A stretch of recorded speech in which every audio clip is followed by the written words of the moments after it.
దాన్ని ప్రార్థన చేసుకుందాం.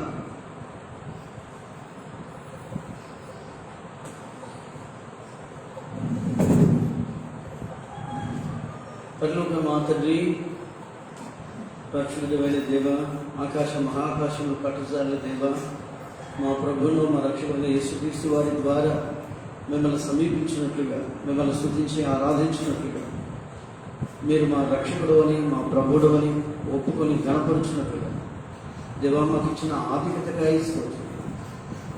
వేల్పుల్లోని బట్టి వాడు ఎవడని ఆనాడు తండ్రి మా పితరులు మిమ్మల్ని కీర్తించి గణపరిచారు. తండ్రి మిమ్మల్ని మహిమపరుస్తూ వచ్చారు.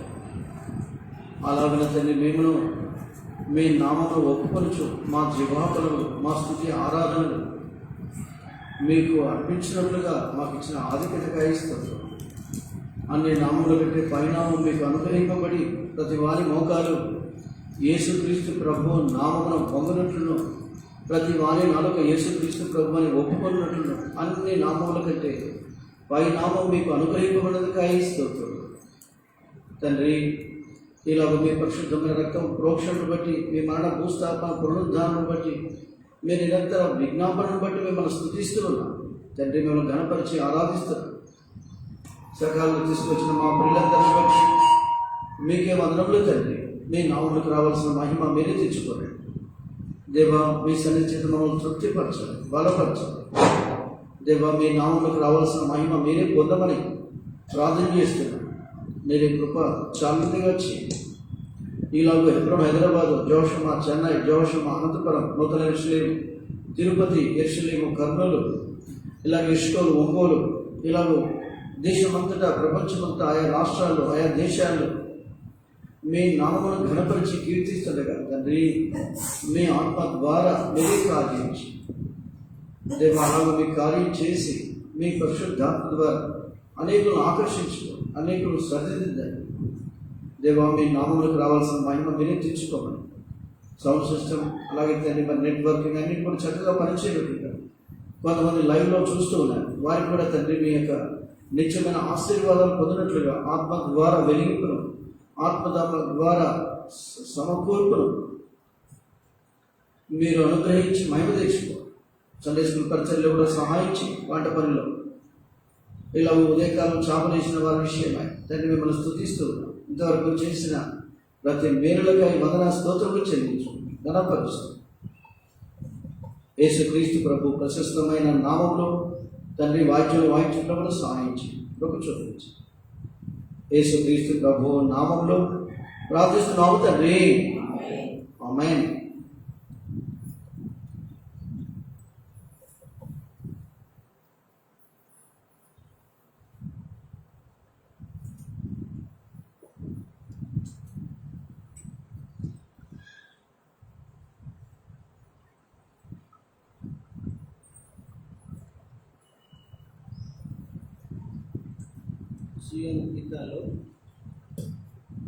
సీఎన్ గీతాల్లో పాట సంఖ్య 214. అనుదినము మా భారము భరించేదేవా, అనిశమునే మేళ్లతో నీకుచున్నాం. 214 పాత పాఠ్య పుస్తకాలు 185.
పాట సంఖ్య 129.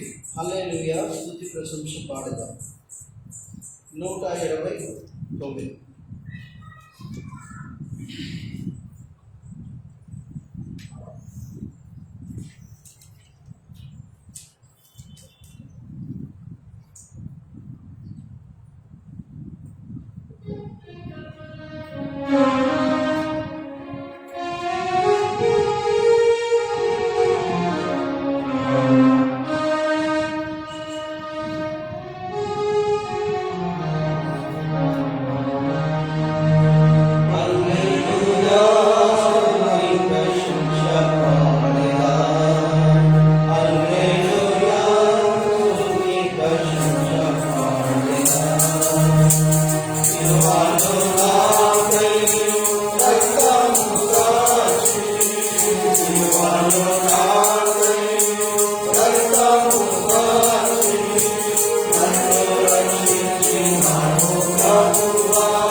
Hallelujah.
వార్షిక 153 చూడండి.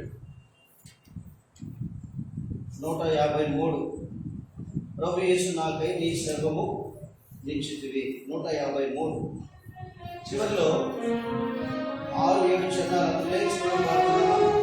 ఆ సమయంలో దయచేసి వర్షంలోకి రండి, ముందుకు రావాల్సిందిగా మీకు మనం చేస్తాం. 153 ప్రభు యేసు నాకై నీ సర్వం నిశ్చితివి.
ఆరాధన కొరకై యోహాను సువార్త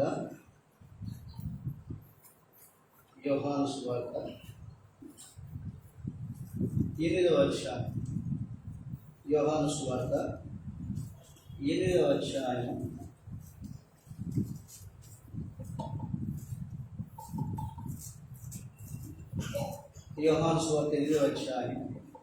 31వ వచనం నుంచి మనం కొన్ని వచనాలు మార్చి మనము 47 దాకా చదువుకున్నాం. 47 31వ వచనం.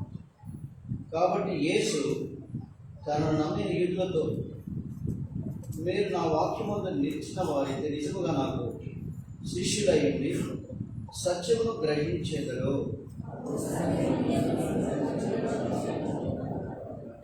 వారు మేము అబ్రహాము సంతానం, మేము ఎన్నడూ ఎవరికి దాసులమై ఉండలేదే, మీరు స్వతంత్రులుగా చేయబడదని ఏల చెప్పుచున్నారని ఆయనతో అనేది.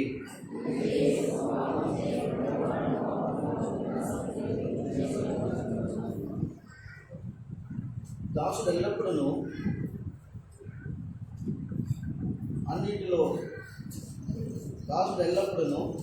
ఇంటిలో నివాసం చేయడు, కుమారుడు ఎల్లప్పుడూ నివాసం చేయడు.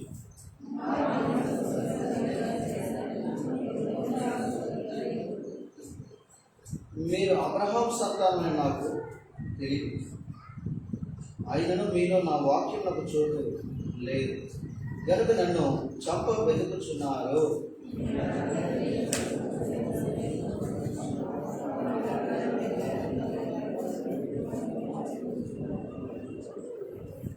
అందుకు వారు ఆయనతో, మా తండ్రి అబ్రహాం అనేది. అయితే యేసు, మీరు అబ్రహాం పిల్లలైతే అబ్రహాం చేయ క్రియలు చేతులు.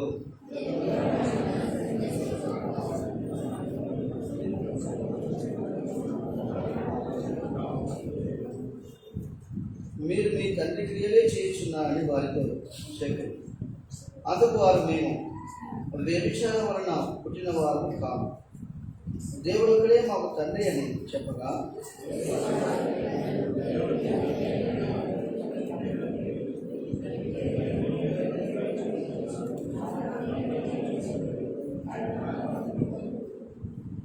మీరేను నా మాటలు గ్రహింపకున్నారు, మీరు నా బోధ విననేర వినుట వల్లనే కదా.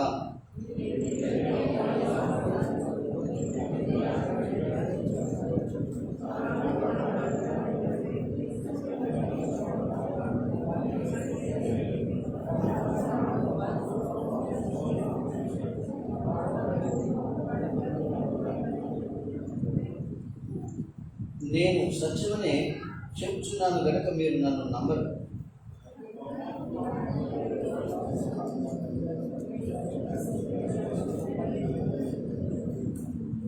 దేవుని సంబంధి అయిన వాడు దేవుని మాటలు, మీరు దేవుని సంబంధులు కారు కనుకనే మీరు వినరని చెప్పాను. చాలండి. ప్రభు సహాయం కొరకే మనం ప్రార్థన చేస్తున్నాం రండి.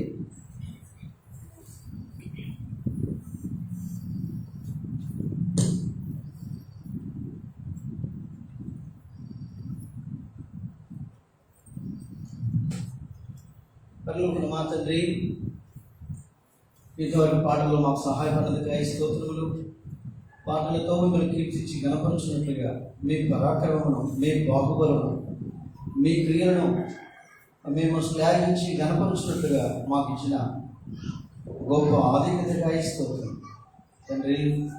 ఇలాగూ ప్రభువైన యేసుక్రీస్తు వారి ద్వారా కుమారుని కనపరిచి ఆయన యందు మాకు పాప క్షమాపణను, నిత్యమైన ప్రతి స్వాస్థ్యమును పరలోకమందున భూమి యందును మాకు అనుగ్రహించి మా దేవుడవై, మా రక్షకుడవై, మమ్మల్ని ఏలుచున్న వాడవై ముందుకై స్థుతిస్తున్నాం తండ్రి.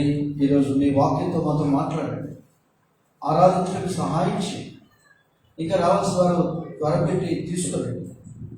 ఇలాగ దేశమంతటా, ఆయా రాష్ట్రాల్లో, ఆయా ప్రాంతాల్లో, ఇతర దేశాల్లో సైతం మేము కూడి గణపరుస్తుండగా మీ నామము మీరు హెచ్చించుకోండి. కనబడని అంధకార శక్తులు బంధిస్తుంది, మీరే మహిమపడతారు. యేసుక్రీస్తు ప్రభు నామంలో స్తుతించి ప్రార్థిస్తున్నాము తండ్రి, ఆమేన్.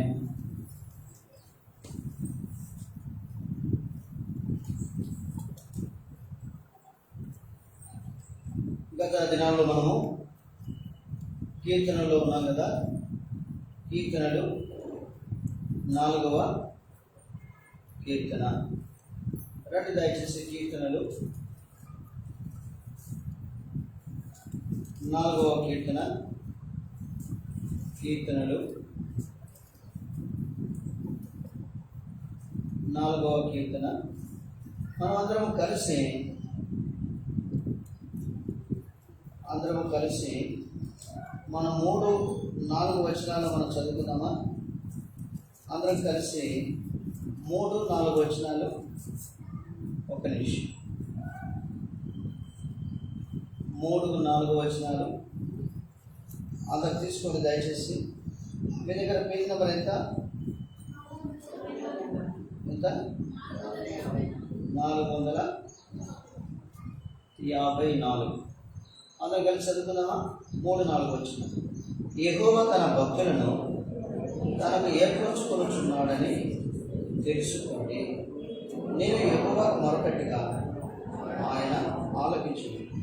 భయములోని పాపము చేయకుడి, తమ పడకల మీద ఉండగా మీరు మీ హృదయంలో ధ్యానం చేసుకుని ఊరకుండి. 2వ వచనం చదువుకుందాం అందరం కలిసి. 2వ వచనం అందరం కలిసి చదువుకుందాం. నరులారా, ఎంతకాలం నా గౌరవం అవమానంగా మార్చలేదు, ఎంతకాలం వ్యర్థమైన దాన్ని ప్రేమించలేదు, ఎంతకాలం అబద్ధమైన వాటిని వెతకెదరు. పోయిన వారం మనం చూస్తూ వచ్చాం. ఎంతకాలమో, హౌ లాంగ్ అన్న విషయాన్ని మనం పోయిన వారం చూస్తూ వచ్చాం.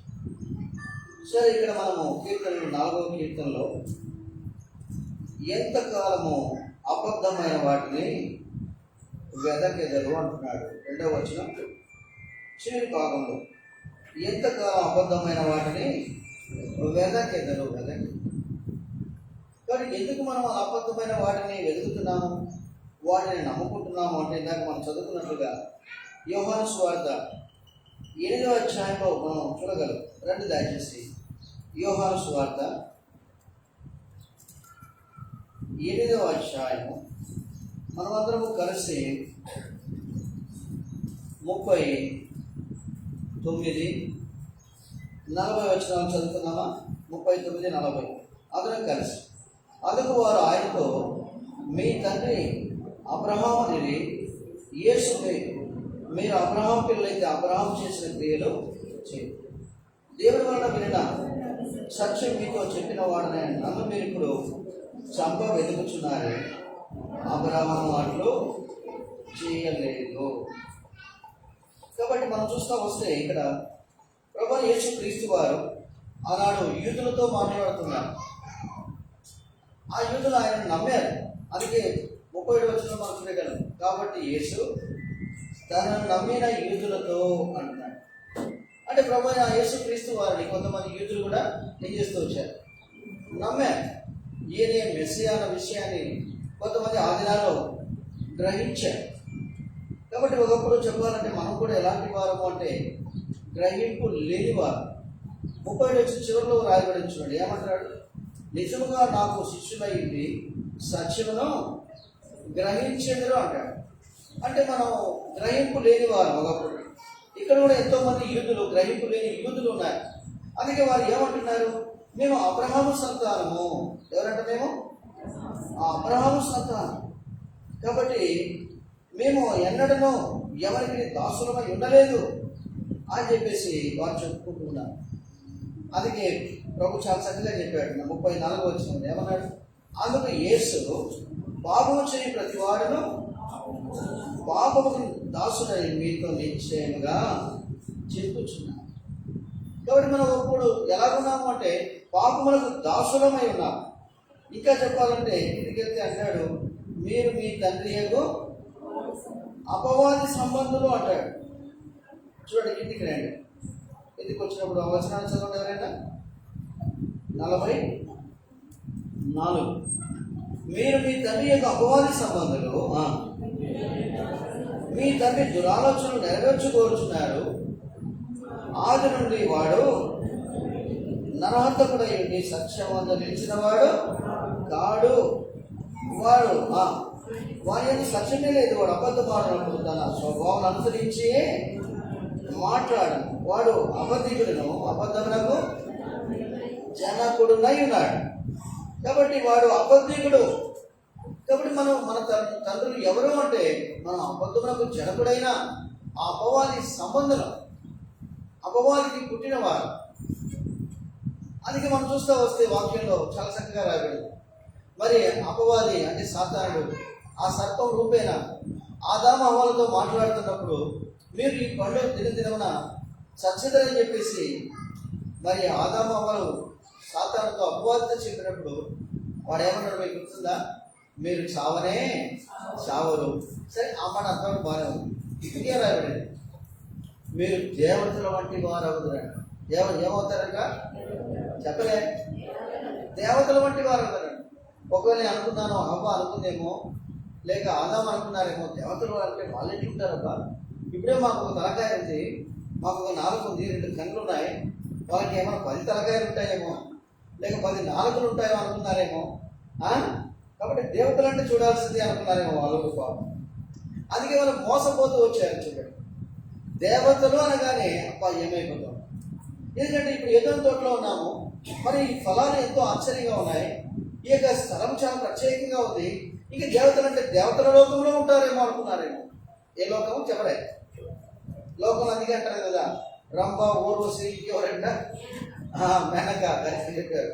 వీళ్ళందరూ అక్కడ ఉంటారంట. ఆడ సరసాలు సరసోక్తులు పాపము అన్నీ ఉంటాయి అనుకుంటారు మనుషులు. కాదు, అలా ఉండడానికి వీలు లేదు. అది కేవలం సాతాను యొక్క కల్పన మాత్రమే. అందుకే వాడు కల్పించి మాట్లాడేవాడిగా ఉంటున్నాడు. వాడు అబద్ధమునకు జనకుడు అంటాడు. మీరు కాబట్టి చూడండి, చిన్నపిల్లలు కూడా మనం ఎక్కడ స్కూల్కి వెళ్ళి అబద్ధాలు ఇలాగ చెప్పాలా టీచర్ మరలా నేర్పించాల్సిన అవసరం అసలే లేదు. అందుకే వారు పుట్టుకదని ఏం చెప్తారు? చెప్పలే, అబద్ధాలు చెప్పేస్తారు. వాళ్ళకి అలవాటే. అవునా కదా? చిన్నపిల్లలు మరి చూడండి, పక్కన పెన్సిల్ తీసుకుంటారు. ఏమైనా తీసుకున్నావా టీచర్ అడిగితే ఏం చేయడం, ఎంత అమాయకంగా కాబట్టి చెప్తారు. అవునా కాదా? చిన్న విషయాలు తప్పులు చేస్తారు. మన దగ్గర ఏమంటారు? ఏ పాపా నువ్వు ఇలా చేశాడు అంటారు. ముందుగానే కూడా ఏం చేస్తాయి. ఎందుకు ఏడుపు వస్తుంది? వారి అంతరంగంలో మనస్సాక్షి దేవుడు ఉంచాడు. ఇది బాగా చాలా ప్రత్యేకమైనది. నేను చాలాసార్లు చెప్పాను, గుర్తులేదు. ఏ జాతి వాడైనా, ఏ వంశపు వాడైనా, ఏ దేశం వాడైనా దేవుడు మనలో మనస్సాక్షి ఉంచాడు. ఇంకా ఒక మాట చెప్పాలంటే, ఈ పెట్టె వంటి హృదయంలో, అలా చెప్తాను, ఈ పెట్టె వంటి హృదయంలో మరి ఆత్మను, మనస్సాక్షిని, అంత జ్ఞానాన్ని దేవుడు అందులో ఉంచాడనమాట. మనం పెట్టెలో విలువైన వస్తువులు ఏం చేస్తాం? దాచుకుంటాం కదా. అలాగే మన హృదయంలో కూడా ప్రభు తన ఆత్మను ఉంచి ఉన్నాడు, తన ప్రాణమును ఉంచి ఉన్నాడు, మనస్సాక్షిని ఉంచి ఉన్నాడు, అంతర్జ్ఞానం ఉంచి ఉన్నాడు. ఒకవేళ ఆ గదులన్నీ లేక ఆ భాగాలన్నీ మనం చూడాలంటే మన బుద్ధికి సరిపోదు. ఎందుకంటే అటు విషయాలు ప్రత్యేకంగా మనస్సాక్షి విషయం మనం చూడగలము కానీ, ఆత్మ విషయం మనం చూడగలము కానీ, అంతర్జ్ఞానం విషయమై మరి ప్రత్యేకంగా మనం చూడలేము. కొంతవరకు లేఖనాలు మనం చూడగలం. ఏదేమైనా ఈ పెట్టేవంటి హృదయంలో ఇవన్నీ ప్రభు దాచి ఉంచాడు. అయితే మనస్సాక్షిని చంపుకొని, అందుకే మనుషుడు ఎందుకు మరి పాపం చేస్తున్నాడంటే మనస్సాక్షిని చంపుకున్నవాడిగా ఉన్నాడు. పాపం అని తెలుసు, అబద్ధం అని తెలుసు, అయినా ఎందుకంటే వాడు పాపంలో పుట్టినవాడు కనుక పాపమునకు. అందుకే మీరు గమనించుంటారు, దావీదు రాజు ఏమని ప్రార్థన చేస్తాడు? నేను పాపంలోనే పుట్టినవాడును, పాపంలోనే నా తల్లి నన్ను. ఎంత అండర్స్టాండింగ్ చూడండి ఆయనకి కదా, ఎంత గ్రహింపు ఉందో చూడండి. మనమైతే ఆ మాట చెప్తే ఏమంటాం? పాపంలో పుట్టాను, ఏం మాట్లాడి వీటికి ఏమైనా వేరే పనుందా లేదా? క్రైస్తవులకు ఇదే చెప్తా ఉంటారు, పాపంలో పుట్టారు, పాపంలో పుట్టారు. కాబట్టి మనుషుడు నిజంగా పాపంలో పుట్టినవాడే, అందుకే పాపమునకు ఏమయ్యాడు? దాసుడైపోయి ఉన్నాడు. అందుకే చాలా మంది చూడండి, వాళ్ళకు తాగకూడదని తెలుసు, తాగబోతూ అంటారని తెలుసు, దాని ద్వారా ఎంతో నష్టమని తెలుసు, అయినా తాగుతారు. వ్యభిచారం చేయకూడదని తెలుసు, అయినా వ్యభిచారం చేస్తూనే ఉంటారు, భార్య ఉన్నప్పటికీ కూడా. ఈనాడు లోకంలో మనుషుడు పాపానికి ఏమైనాడు చెప్పండి చూద్దాం? దాసుడు అయినాడు. ఆ కులము ఈ కులం అని లేదు. కొంతమంది లోకంలో అనుకుంటారు, నిమ్న జాతులు, తక్కువ జాతి వారు, మరి వారు పాపం చేస్తారు, మేము చేయమనుకుంటారు. కాబట్టి ఎన్ని రకాలుగా ఈనాడు నరహత్యలో జరుగుతున్నాయి. ఈ పంచాయతీ ఎలక్షన్స్లో లేక మనం ఆయా ప్రాంతాలు చూస్తూ వచ్చినప్పుడు ఎంతోమంది ఒకరినొకరు చంపుకుంటూ వచ్చారు. ఆఖరికి ఒక న్యాయవాదిని ఏం చేశారు? ఆయన వారిని ఏం చేశారు? పబ్లిక్గా నడి రోడ్డు మీద నరికి పడేశారు. అంటే మనుషుడు ఎందుకు ఇంత నరహంతుడు అయిపోతున్నాడంటే, వాడు ఆయనకి వాక్యంలో యోహాను 8వ మనం చూస్తూ వస్తే, వాడు నరహంతకుడు. ఎవరంటే వాడు నరహంతుడు. కాబట్టి ఇవన్నీ ఎందుకు జరుగుతున్నాయంటే పాపాన్ని బట్టే. అందుకే పాప పరిహారం అనేది చాలా అవసరమైంది. ప్రభువైన యేసు క్రీస్తు వారు ఎందుకు ఈ లోకానికి వచ్చారంటే, ఈ పాప పరిహారం కలిగించడానికి, దేవుని సంబంధి అయిన మనుషుడిగా మనల్ని చేయడానికే వచ్చాడు యేసు ప్రభువారు. అందుకే యేసు ప్రభువారు యోహాను సువార్త 8వ అధ్యాయం ఆయన ఏమంటున్నాడు చూడండి, చదవండి. 31వ వచనం ఎవరన్నా. కాబట్టి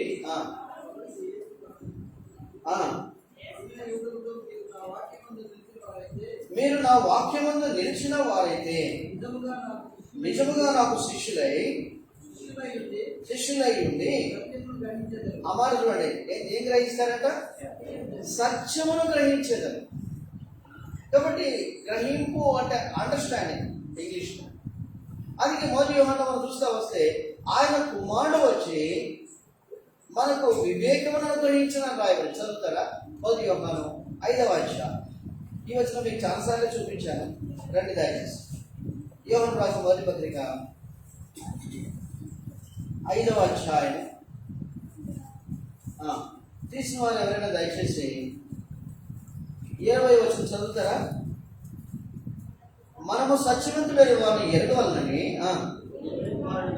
దేవుని కుమారుడు వచ్చి మనకు వివేకమును అనుగ్రహించి ఉన్నాడని ఎరుగును. మనము దేవుని కుమారుని యేసుక్రీస్తు నందున్న వారమై సత్యవంతుని యందు ఉన్నాము. అది చూడండి, ఆయనే నిజమైన దేవుడును నిత్య జీవమునై. అది చూసారా? ఆయనే నిజమైన దేవుడును నిత్య జీవమునై. అంటే నిజమైన దేవుడు అంటే అబద్ధమైన దేవుడు కూడా ఉన్నారనే కదా అర్థం. కాబట్టి వెలుగు అంటే చీకటి ఉన్నట్టే కదా. కాబట్టి ఆయన నిజమైన దేవుడు. ఒకప్పుడు నిజముగా కాని వాటికి, అబద్ధమైన దేవుళ్లకు, లోకంలో ఉన్న మాయ విగ్రహాలకు మనం మొక్కుతూ వచ్చాం, ఎంతో మాయలో జీవిస్తూ వచ్చాం. యెషయాలో రాయబడింది, వారు మాయ క్రింద దాగి ఉన్నారని రాయబడింది. బిడ్డ బయటికి రాకముందు మాయలో ఉంటుందన్నమాట. కాబట్టి అలా పాపంలో మనం కూడా పాపం అనే మాయలో మనం దాగి ఉన్న వారిగా ఉన్నాం. అలాంటి మనలో ప్రభువైన యేసు క్రీస్తు వారు ఆయన యందు స్వతంత్రులుగా సత్యము గ్రహించినట్లుగా, అందుకే కుమారుడు వచ్చి, ఎవరు వచ్చారంట? కాబట్టి మనము ప్రభువైన యేసు క్రీస్తు వారి ద్వారా, అను కుమారుని ద్వారా సత్యవంతుని యందు ఉంటున్నట్లుగా, మరి సత్యం మనల్ని ఏం చేస్తుందంట? స్వతంత్రులుగా చేయనట్లుగా ప్రభువైన యేసు క్రీస్తు వారి ద్వారా. అదే విషయాన్ని ఇక్కడ యోహాను సువార్త 8వ అధ్యాయంలో యేసు ప్రభు వారు కూడా చెప్పడం మనం చూడగలము, కుమారుని ద్వారా అన్న విషయం. రండి, ఎవరైనా 32వ వచనం చదువుతారా?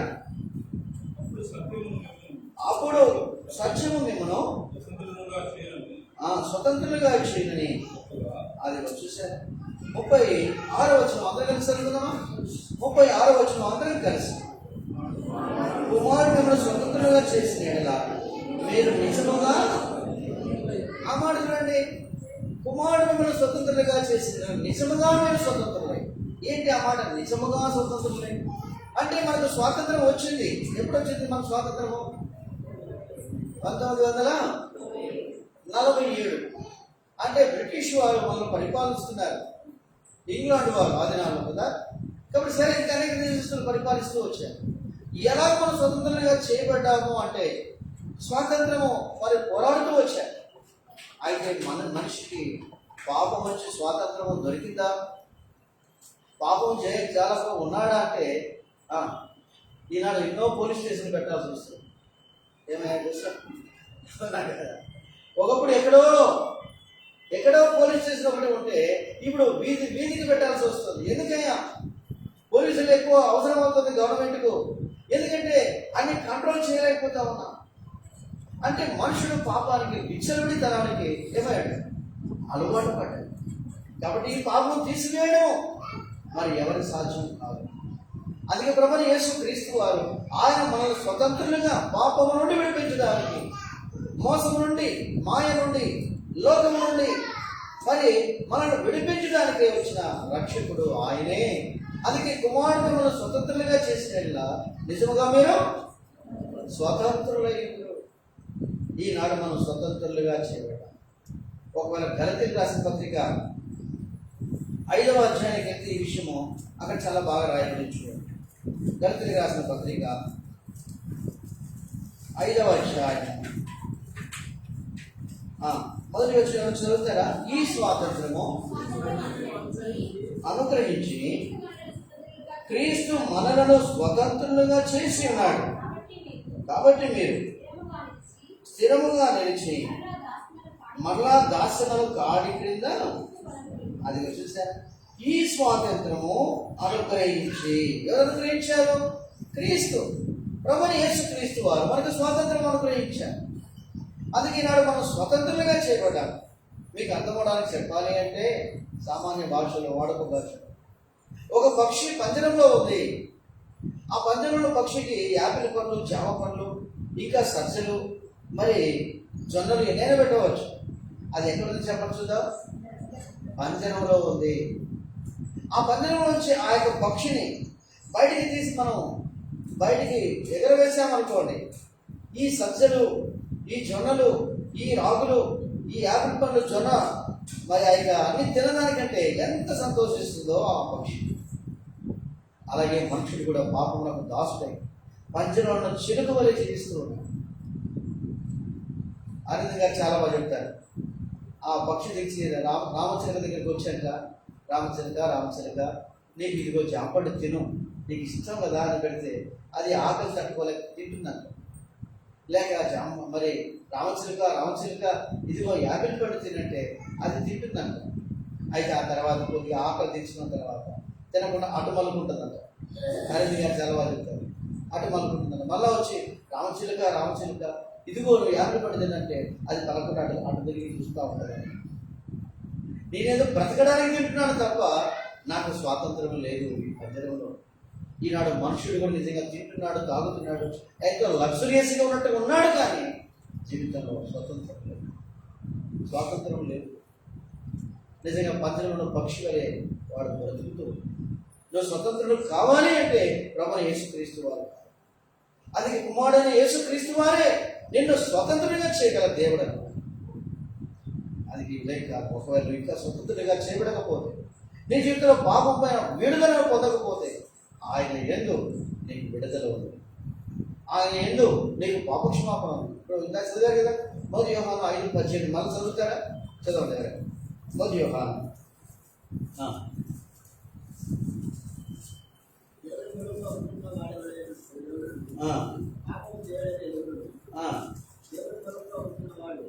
క్షమించండి, 20 వచ్చింది కదా, క్షమించండి. మనము సత్యవంతులైన వారిని దేవుని కుమారుడు వచ్చి మనకు వివేకమును అనుగ్రహించి ఎరుగుదము అమాట చూడండి. మనము దేవుని కుమారుడైన యేసుక్రీస్తుని అందున్న వారమై సత్యవంతుని యందు ఉన్నాము. ఆయనే నిజమైన దేవులను నిత్య జీవమునై. కాబట్టి దేవుని కుమారుడు యందు, అందుకే దేవుని కుమారుడైన యేసుక్రీస్తు ప్రభువారు మనల్ని స్వతంత్రులుగా చేయడానికి ఆయన బంధింపబడవలసి వచ్చింది. మనల్ని స్వతంత్రులుగా చేయడానికి ఆయన గాయములు పొందవలసి వచ్చింది. ఒక మాట రాయింది, ఆయన అన్యాయమైన తీర్పు పొందినవాడే. కాబట్టి ప్రభువు యేసుక్రీస్తు వారు మన కొరకు అన్యాయమైన తీర్పు పొందారు. ఒకవేళ మనం మందిరానికి వస్తూ ఉంటే ఎవరైనా ఒక కరెంటు పోల్కి ఎవరైనా కట్టి కొడుతున్నారు అనుకోండి, మనం ఏం చేస్తాం? అటువైపు మనం వెళ్ళాల్సిన దారి అటైతే ఇక్కడికి వచ్చి కరెంట్ పోల్ దగ్గరికి వచ్చి ఏంటంటే ఆ మనిషిని కొడుతున్నారు, యవనస్తులు ఏం చేశారంటే మీరు నో మూసుకోండి అని చెప్పేసి వారు ఏకంగా కొడుతూ, ఒకవేళ కర్రలు తీసుకొని కొడుతూ మరి గాయాలైపోయి రక్తం కారుతూ ఉంటే చూసారు ఏమనుకుంటారు, అయ్యో. ప్రభువు యేసుక్రీస్తు వారు చూడండి నిర్దాక్షిణ్యంగా మన కొరకై ఆ సిలువలో ఆ మరణం పొందుకోవచ్చు, అన్యాయమైన తీర్పు పొందుకోవచ్చు. ఎంతగా గాయం పొందాడు, ఎంత రక్తసిద్ధమైపోయాడు. ఆయన ప్రక్కలో బలము పొడిచినప్పుడు ఆ శిష్యులు చూస్తూ వచ్చారు. రక్తమును నీళ్ళను కారణని యోహాను సువార్తలో రాయండి. రక్తమును నీళ్ళు, రక్తం అంతా అయిపోయింది. ఆ తర్వాత ఏం కాలేదు, నీళ్లు కాదు. అంటే తన దేవుల్లో ఒక రక్తపు బొట్టు కూడా ఉంచుకోలేదని. ఎంతో ఆశ్చర్యం. ఎప్పుడైనా ఆలోచన చేశారా? ఒక పాట కూడా చాలా బాగుంది. నీ కోసమే మరి నా కోసమే, నీ కోసమే మరి నా కోసమే, కల్వరిలో నా సిలువను వేసేసు పలు బాధలుండెను, ఘోర బాధలు పొందెను, ఘోర బాధలు, నిజంగా ఘోరమైన బాధలు. ఇప్పుడు నేను ఆలోచించాను, ఆయన గాయము నీ కొరకు. చాలామంది కఠిన హృదయంతో జీవిస్తారు. వారు ఈ లోకంలో దొరికే వాడితోనే తృప్తిగా ఉందనుకుంటున్నారు. వారు అందుకే వారికి ఇంకా తృప్తి దొరకదు. ఎంత పాపం చేసినా పాపం మరలా చేయాలని, అది నాశనమైన కోతికి లాక్కు వెళ్ళేంత వరకు, పాతాళాన్ని తీసుకెళ్లేంత వరకు నిన్ను ప్రేరేపిస్తానే ఉంటుంది. అందుకే ప్రభువు యేసుక్రీస్తులో ఈ ఉదయకాలంగా నేతనే మాట్లాడాను. కాబట్టి ఆ కుమారుడే మనకు నిజమైన దేవుడు, నిత్య జీవమునై ఉన్నాడు. ఇర్మియా 10వ అధ్యాయంలో అది ఇంకా బాగా ఆయనే నిజమైన దేవుడు అన్నాడు. చూసారా? రండి దయచేసి ఇర్మియా గ్రంథము 10వ అధ్యాయం. ఇర్మియా గ్రంథము, యెహోవాయే నిజమైన దేవుడు, ఆయనే జీవముగల దేవుడు, సదాకాలము ఆయనే రాజు. చూసారా? 10 యెహోవా నిజమైన దేవుడు, ఆయనే జీవముగల దేవుడు, అంటే జీవించుచున్న దేవుడు. ఈనాడు లోకానికి ఎంతోమంది వచ్చారు. అయితే ప్రభువు యేసుక్రీస్తు వారు జీవముగల దేవుడు అన్న పేరు ఆయన ఒక్కరికి మాత్రమే ఉంది. అంటే సదాకాలం ఆయన ఉన్నవాడు అని. అందుకే మరణం యొక్క పాతాళం యొక్క తారపు చెవులు ఎవరి దగ్గర ఉన్నాయంట? ఆయన చేతిలో ఉన్నాయి. మొదటి సంఘం 2వ అధ్యాయంలో రాయబడింది, జనులను సజీవులుగాను మృతులుగాను చేయవాడు యెహోవాయే. జనులను సజీవులుగాను మృతులుగాను చేయవాడు, పాతాళంలోనికి పంపుచు అందులో నుండి రప్పించేవాడు ఆయనే. అందుకే మీరు గమనించుంటారు యోహాను సువార్త మరి 11వ అధ్యాయంలో యేసు ప్రభువు ఏమన్నారు? లాజరు బయటికి రమ్మన్నారు. అనగానే లాజరు బయటికి వచ్చి ఆ ప్రేత వస్త్రాలతో, చుట్టుపడిన వస్త్రాలతో అలాగే నిలబడ్డాడు. అందరూ ఆశ్చర్యశక్తులు అయిపోయారు. ఇదేంటి, చనిపోయి 4 రోజులు అయిపోయింది, కుళ్ళు పట్టాడు, వాసన పట్టి ఉంటాడు అనుకుంటే ఈ మనుషుడు బయటకు వచ్చి నిలుస్తాడే? పోతే పోని ఆ సంగతి అలా ఉంచితే ఆయన బతికాడు, బయటకు వచ్చాడంటే బాగానే ఉంది. కానీ ఇప్పుడు ప్రేత వస్త్రాలు విప్పడానికి ఎవరు చెప్పాడు? అక్కడ ఉన్న వారికి ఏమన్నాడు, మీరు వాళ్ళు గట్లు విప్పి పోనీయని అంటాడు. చూడండి ఇది కదా, ఇప్పుడు ఎవరు ముందుకు సాహసిస్తారు, ఏమో పోతే దగ్గర పోతే నన్ను పట్టుకుంటాడేమో. ఆయన జీవము గల దేవుడు, జీవించు. కాబట్టి ఆయనే నిజమైన దేవుడు. అంటే ఆయనే ఇంక మరొకరు లేదు. కాబట్టి ఆయన ఎలాంటి జీవము గల దేవుడు. అందుకే ఆయన మనల్ని స్వతంత్రులుగా చేశాడు. పాపములకు దాసులమైన మనల్ని స్వతంత్రులుగా చేశాడు. రెండవది చెప్పాలంటే ఆయన మనలను తనకు కుమారులుగా చేసుకున్నాడు, కుమార్తెలుగా చేసుకున్నాడు. సరే, ఇక మనం చూస్తా వచ్చినప్పుడు రండి దయచేసి యోహాను సువార్త 8వ అధ్యాయం, యోహాను సువార్త 8వ అధ్యాయం మరలా 31వ వచనం చదువుతారా? కాబట్టి యేసు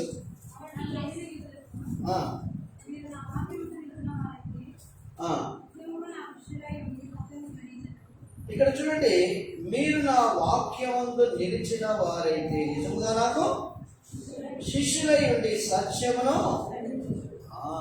ఇప్పుడు రెండవ అనుభవం ఏంటి అంటే కుమార్తెలుగా మనం వింటూ వచ్చాం. మూడవదిగా నాకు ఏమై ఉంటారంట, శిష్యులై ఉంటారు. ఎందుకు? మీరు గ్రహిస్తారు. మీరు ఏం చేస్తారు? మీరు గ్రహించేవారిగా ఉంటారు. ఒకవేళ మత్తయి సువార్తలో మనం చూస్తూ వస్తే శిష్యులకు ప్రత్యేకమైన మరి గ్రహింపునిచ్చాడు. మత్తయి సువార్త రండి దయచేసి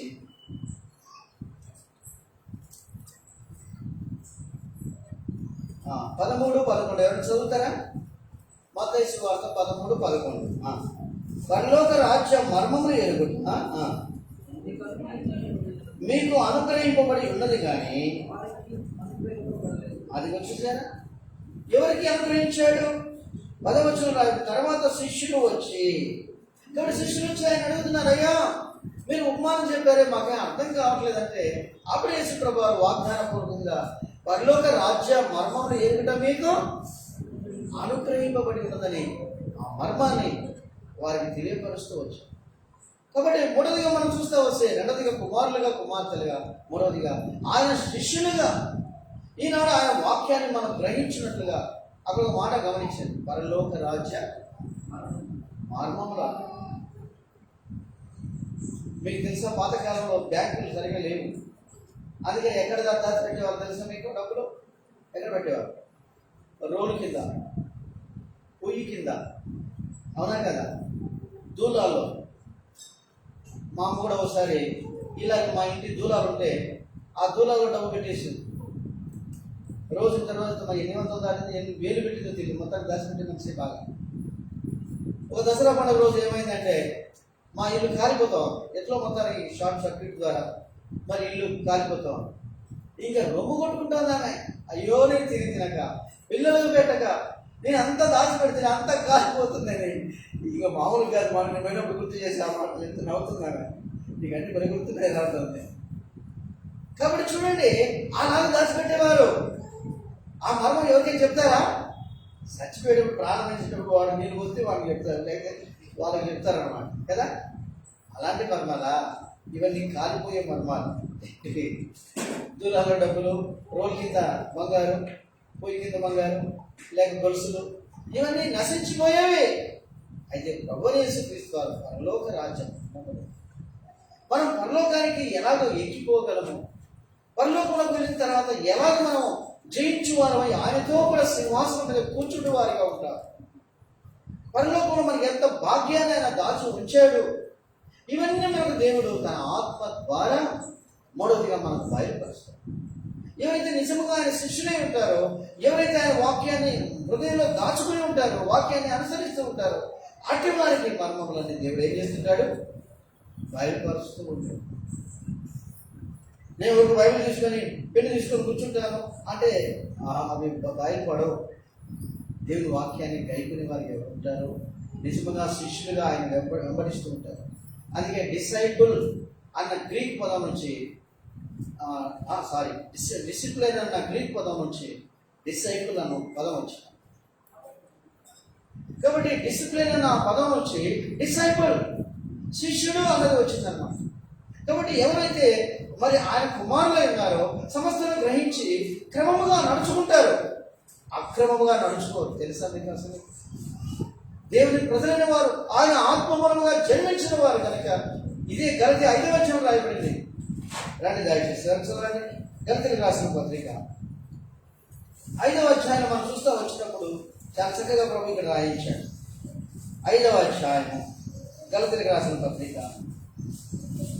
తీసిన వారు ఎవరైనా 5వ అధ్యాయం 25వ వచనం చదువుతారా? మనము ఆత్మను అనుసరించి జీవించువారమైతిమా, ఆత్మను అనుసరించి క్రమముగా. అది చూసారా? ఈనాడు మనం ఎవరిని అనుసరిస్తున్నాము అంటే ఆత్మను అనుసరించి క్రమముగా నడుచుకున్నాము. కాబట్టి మనం చూస్తూ వస్తే 4 గంటల 5 గంటల చూడండి పర్లేదు ఇలా రాసుకుంటున్నారు. కాబట్టి ఆత్మను అనుసరించి చెప్పలే క్రమముగా నడుచుకోదాం, అక్రమంగా నడుచుకోం. మనం దేవుని ప్రజలమైన మనం ప్రతి విషయంలో మనలో ఆత్మ ఏం చేస్తుందంటే మనం ఇండికేట్ చేస్తాం. అర్థమైందా? ఇండికేట్ చేస్తాం. మనం ఆయన పిల్లలమైన తర్వాత ఆయన ఆత్మ మనలో పనిచేస్తూ ఉంటున్నాడు. ప్రతి చిన్న విషయం కూడా దేవునికి భయపడు వారిగా ఉంటాం. సాహసించి ఎలాంటి దుర్మార్గ కార్యాలకి ఒడిగట్టం మనం. ఎందుకు అంటే ఆత్మ మనలో ఉంది కనుక. అర్థమవుతుందా? కాబట్టి అలాగా నడుచుకునే వారు ఉన్నాం. క్రమముగా ఆ మాట చూడండి. ఎట్లంట? అందుకే శిష్యులై వారు పరలోక రాజ్యం మర్మం ఎరుగుతూ వచ్చారు. ఆత్మ సముద్రమైన మనం ఆత్మను అనుసరించి క్రమముగా నడుచుకునే వారుగా మనం ఉన్నాం. ఒకవేళ 5వ 4వ నాకు గుర్తులేదు అంశాన్ని చూసుకోండి. సరే, యోహాను సువార్త 8వ అధ్యాయం కండి మరలా. యోహాను సువార్త 8వ అధ్యాయం.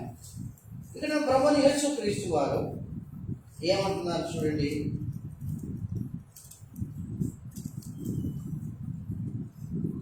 దయచేసి చేసిన వారు ఎవరైనా యోహాను సువార్త 8వ అధ్యాయం 47వ వచనం చదువుతారా? దేవుని సంబంధి అయిన వాడు దేవుని మాటలు వినును, దేవుని సంబంధులు కారు కనుకనే నేను వినారని చెప్పాను. అది చూడండి, దేవుని సంబంధి అయిన వాడు దేవుని మాటలు.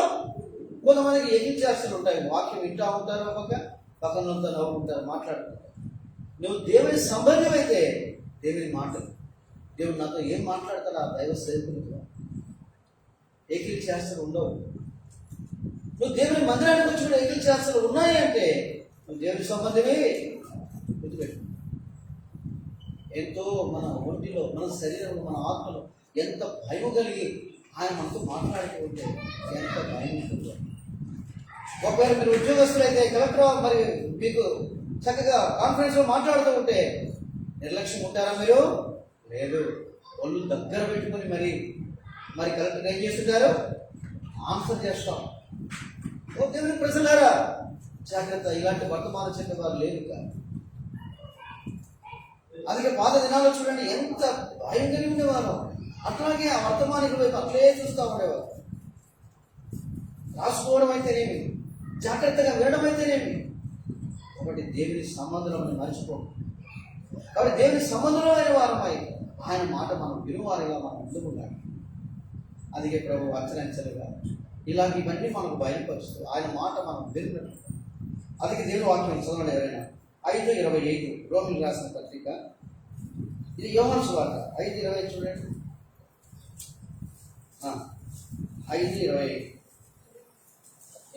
చూడండి. దేవుని కుమారుడి శబ్దం విను వస్తున్నది, ఇప్పుడే వచ్చి ఉన్నది, దాన్ని వినువారు జీవితులని మీతో నిశ్చయంగా చెప్పుచున్నాను. అది చూసారా?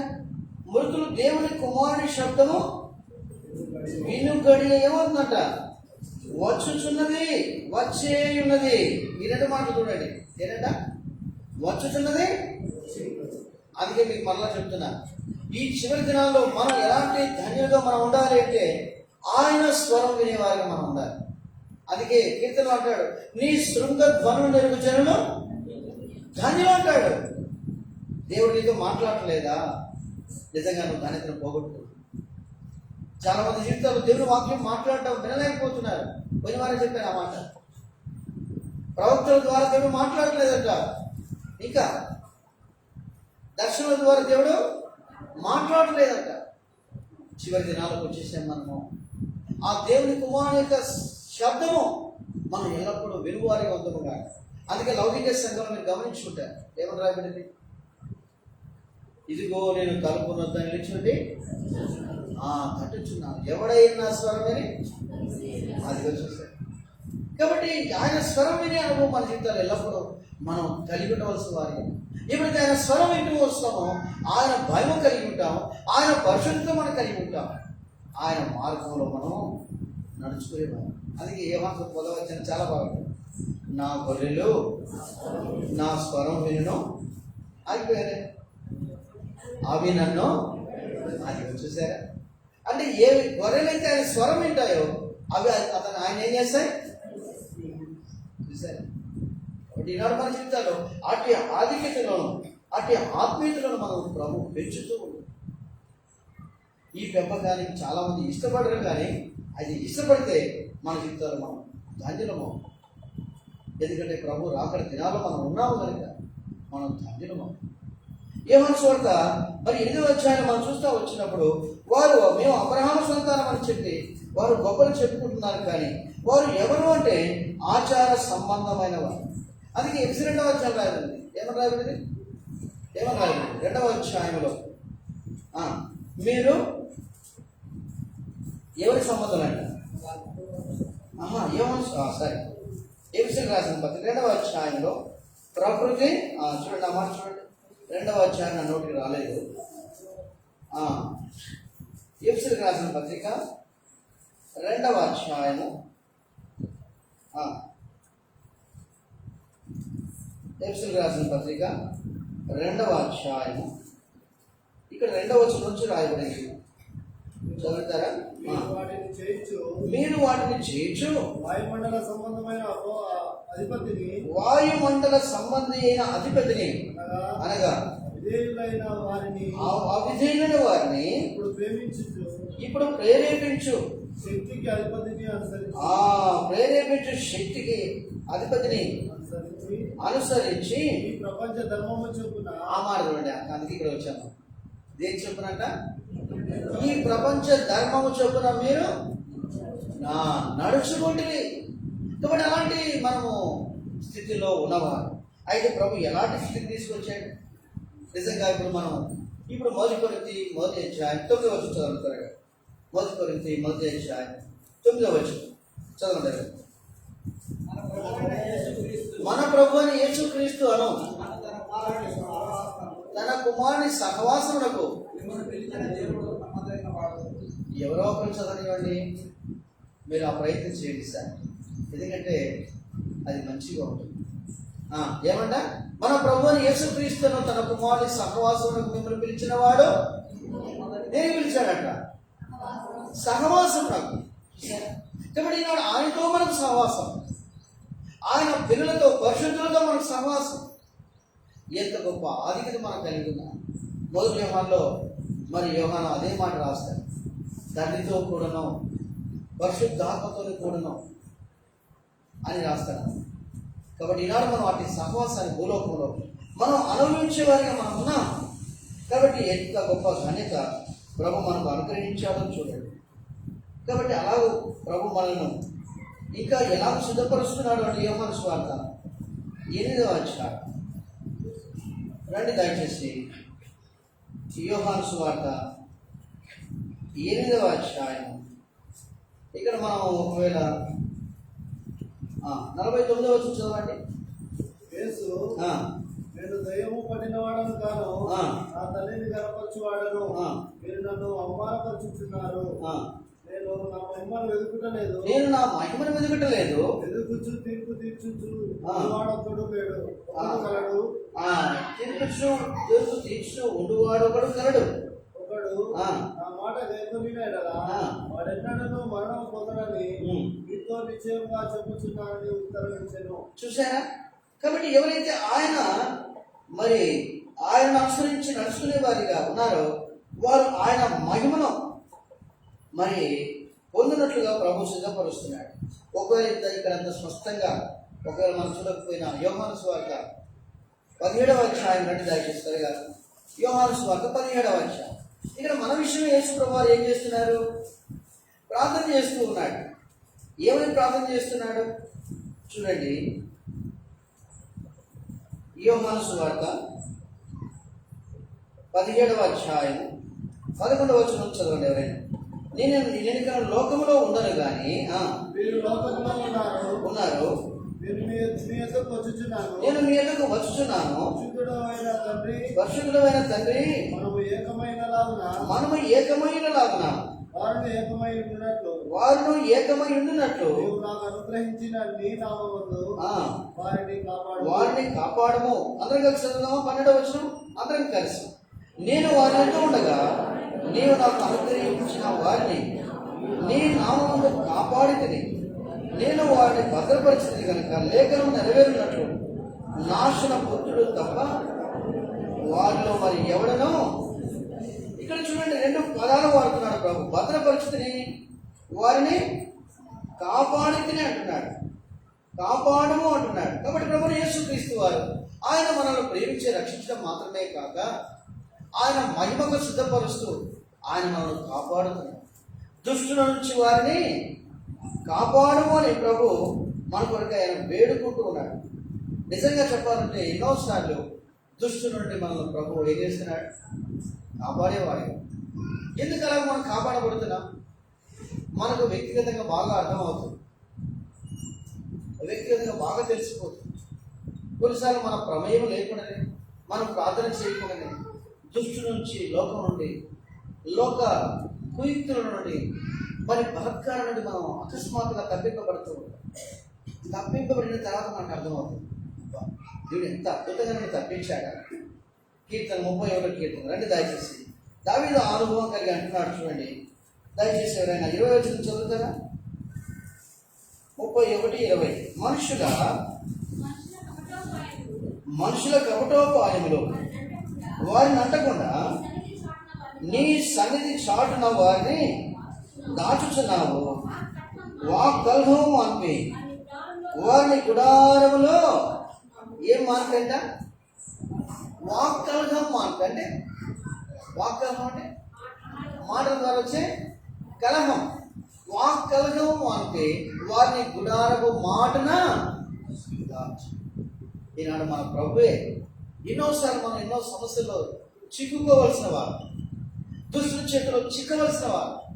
అయితే ఆ నమ్మకమైన ప్రధాన యాజకుడు నాడే ప్రభువు యేసుక్రీస్తు వారు ఆయన మన విషయమై నిరంతరం విజ్ఞాపన చేస్తూ దుష్టుల నుంచి, లోకము నుండి, పాపము నుండి అనేక మార్లు మనల్ని విడిపిస్తూ తప్పిస్తూ ఉన్నారు. నిజంగా మనం ఎంత కృతజ్ఞులను కావాల్సిన వారు. అది ప్రతిసారి నాకు అనిపిస్తుంది, ఆయన ఆరాధించే సమయం అంతా నాకు అనిపిస్తుంది, ప్రభువా నేను సాగిలపడి అవును, దానికి తప్ప మరి దేనికి నేను పనికిరాను. ఎందుకంటే నువ్వే నన్ను కాపాడుతున్నావు. నా తలంపులు, నా ఆలోచనలు, నా సమస్తము కూడా నువ్వు నన్ను కాపాడి నేను స్తుతించినట్లుగా, ఆరాధించినట్లుగా, నిన్ను గణపరిచినట్లుగా, ఇంకా చెప్పాలంటే నేను సేవించినట్లుగా అటు భాగ్యం నాకు ఇచ్చావు ప్రభు. నేను ఆరాధిస్తాను. అవును, మన జీవితాలు మనం అలా ఆరాధించే భద్రమైన ఆయన గణపరచవలసిన వారిగా ఉన్నాం. దానికి తప్ప మనం దేనికి యోగ్యం? ఆయన పూజ్యాత్ముడు అని రాయింది. ఎవరంటే ఆయన పూజ్యం అంటే పూజింపదగిన వాడు. అందుకే ఈ మధ్యాహ్న కాల సమయంలో వచ్చా మనం ఆయన ఆరాధించబోతాం. ప్రభుని ఆరాధిద్దాం. ప్రభువా నువ్వు నన్ను ఎంతగా భద్రపరిచింది ప్రభువా, ఎంతగానో కాపాడింది ప్రభువా. నిజమే ఈ ఫిబ్రవరి 8వ తారీఖు రోజు కొంతమంది డేట్లు గుర్తుండదు, అందుకే గుర్తు చేస్తుంది. ఎంత రేపు 8వ తారీఖు మార్చి 1, అందుకని గుర్తు చేస్తాం. అంటే ఫిబ్రవరి మాసం ఆఖరికి మనం వచ్చేసాం. చెప్పాలంటే ఏ సంవత్సరం ఇది? 2021 సంవత్సరాలు. కొన్నిసార్లు మనలో ఆరాధన ముందు ఎనికి ముందు చేస్తూ ఉంటాం. కాబట్టి ఏం కనిపించినద్దు వాక్యాన్ని కానీ ప్రభుని మనం ఆరాధిద్దాం, ప్రభుని గణపరుద్దాం. అక్కడ మీరు గమనించాలి లేదు, కుమారుని శబ్దము విలువాడ ఇక మరణము చూడు. సరే కానీ మనం ధ్యానించిన సమయం సరిపోదు, సమయం ఎక్కువవుతుంది. మనం కుటుంబం ఆయన మనం స్తుతించి ఆరాధిద్దాం. మనం గణపరుద్దాం, హెచ్చిద్దాం, పూజిద్దాం. అలా ప్రభు మనకు సహాయం చేద్దాం. రండి మనందరం లేచి నిలబడి ఓ పాట ద్వారా ప్రభుని గణపరుద్దాం. ఆ సమయంలో సండే స్కూల్ పిల్లలు సండే స్కూల్కు వెళ్తారు చెప్పినప్పుడు మొట్టమొదట మరి సండే స్కూల్ టీచర్స్ ఆరాధన చేస్తారు. ఆ తర్వాత వంట చేయవారు ఆరాధనలో పాల్పొందుతారు. ఆ తర్వాత మనం ఒకరి మాత్రమే విగ్రహంగా మనం ప్రభుని ఆరాధించి కనపడుతుంది. పాట సంఖ్య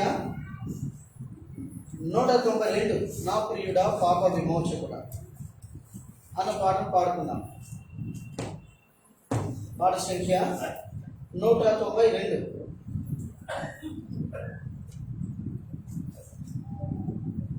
మొదటి 2 చరణాలు మాత్రమే పాడుకుందాం.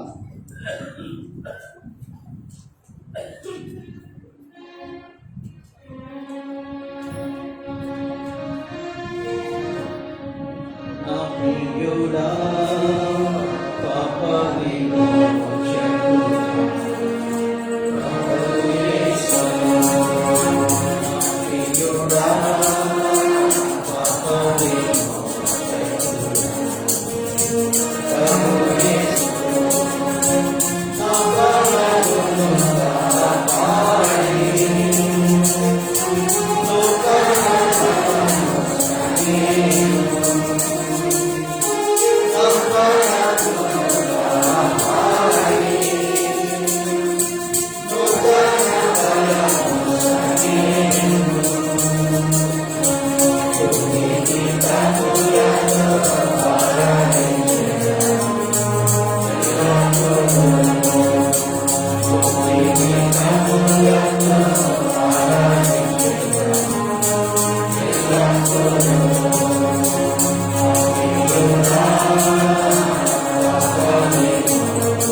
మొట్టమొదటి సండే స్కూల్ టీచర్స్ ఆరాధన చేస్తారు. ఆ తర్వాత మరి వంటకు వెళ్ళే వాళ్ళు చేస్తారు. ఒక సహోదరుడు వస్తుంది అలాగే ఆరాధనలో చేయండి.